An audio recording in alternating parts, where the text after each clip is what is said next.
ஆண்டவரும் இரட்சகருமாகிய இயேசு கிறிஸ்துவின் தூய நாமம் மகிமைப்படுவதாக. மத்தேயு எழுதிய சுவிசேஷம் 19ஆம் அதிகாரத்தில் உள்ள வசனங்களுக்கான விளக்க உரையை பல்வேறு தலைப்புகளில் நாம் இப்பொழுது சிந்திக்க இருக்கிறோம். விண்ணரசின் வருகை, மனமுறிவு. இயேசு இவ்வாறு உரையாற்றி முடித்த பின்பு கலிலியாவை விட்டு அகன்று யோர்தானுக்கு அப்பால் உள்ள யூதேய பகுதிகளுக்கு சென்றார். பெருந்திரளான மக்கள் அவரை பின்தொடர்ந்தார்கள். அவர்களை அவர் அங்கே குணமாக்கினார். பரிசேயர் அவரை அணுகி அவரை சோதிக்கும் நோக்குடன், ஒருவர் தம் மனைவி எக்காரணத்திற்காவது விலக்கி விடுவது முறையா என்று கேட்டனர். அவர் மறுமொழியாக, படைத்தவர் தொடக்கத்திலேயே ஆணும் பெண்ணுமாக அவர்களை படைத்தார் என்று நீங்கள் வாசித்ததில்லையா என்று கேட்டார்.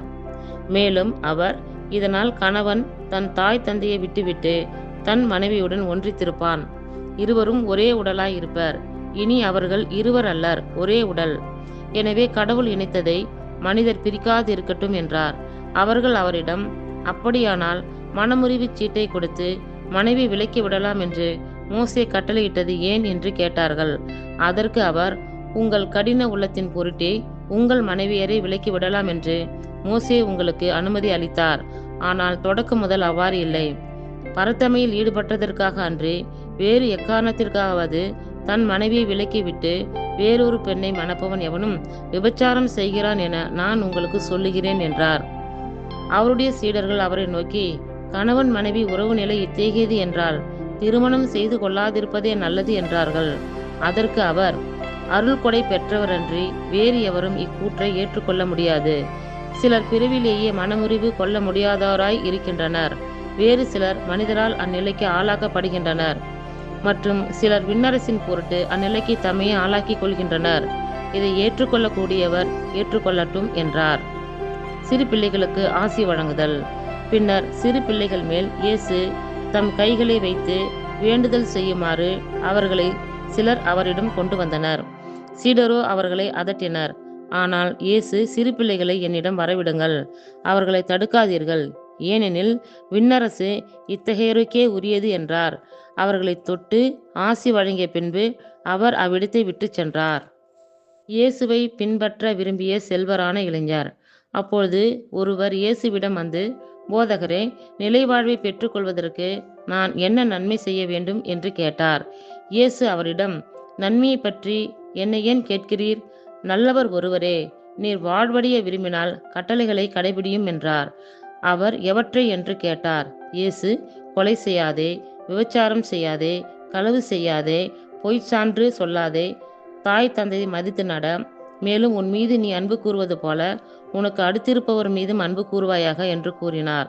அந்த இளைஞர் அவரிடம், இவை அனைத்தையும் நான் கடைபிடித்து வந்துள்ளேன், இன்னும் என்னிடம் குறைவுபடுவது என்ன என்று கேட்டார். அதற்கு இயேசு, நீர் நிறைவுள்ளவராய் இருக்க விரும்பினால் போய் உமது உடைமைகளை விற்று ஏழையருக்கு கொடும், அப்பொழுது விண்ணகத்தில் நீர் செல்வராய் இருப்பீர், பின்பு வந்து என்னை பின்பற்றும் என்றார். அவர் சொன்னதை கேட்ட அந்த இளைஞர் வருத்தத்தோடு சென்று விட்டார், ஏனெனில் அவருக்கு ஏராளமான சொத்து இருந்தது. இயேசு தம் சீடரிடம், செல்வர் விண்ணரசில் நுழைவது கடினம் என நான் உங்களுக்கு உறுதியாக சொல்லுகிறேன். மீண்டும் உங்களுக்கு கூறுகிறேன், செல்வர் இறையாட்சியில் நுழைவதை விட ஊசியின் காதில் ஒட்டகம் நுழைவது எளிது என்றார். சீடர்கள் இதை கேட்டு மிகவும் வேப்படைந்து, அப்படியானால் யார்தான் மீட்பு பெற முடியும் என்று கேட்டார்கள். இயேசு அவர்களை கூர்ந்து நோக்கி, மனிதரால் இது இயலாது, ஆனால் கடவுளால் எல்லாம் இயலும் என்றார். அதன் பின்பு பேதுரு இயேசுவை பார்த்து, நாங்கள் எல்லாவற்றையும் விட்டுவிட்டு உம்மை பின்பற்றினோமே, எங்களுக்கு என்ன கிடைக்கும் என்று கேட்டார். அதற்கு இயேசு, புது படைப்பின் நாளில் மானிட மகன் தமது மாட்சிமிகு அரியணையில் வீற்றிருப்பார். அப்போது என்னை பின்பற்றிய நீங்களும் இஸ்ரேலின் 12 குலத்தவருக்கும் நடுவர்களாய் 12 அரியணைகளில் வீற்றிருப்பீர்கள் என உறுதியாக உங்களுக்கு சொல்லுகிறேன். மேலும் என் பெயரின் பொருட்டு வீடுகளையோ சகோதரர்களையோ சகோதரிகளையோ தந்தையையோ தாயையோ பிள்ளைகளையோ நிலபுலன்களையோ விட்டுவிட்ட எவரும் 100 மடங்காக பெறுவர், நிலை வாழ்வையும் உரிமை பேராக அடைவர். ஆனால் முதன்மையானோர் பலர் கடைசியாவர், கடைசியானோர் முதன்மையாவர் என்று அவர்களிடம் கூறினார். இத்துடன் 19ஆம் அதிகாரத்திற்குரிய விளக்க உரை நிறைவுற்றது. கர்த்தர் தாமே நம் எல்லோரையும் ஆசீர்வதிப்பாராக. ஆமேன்.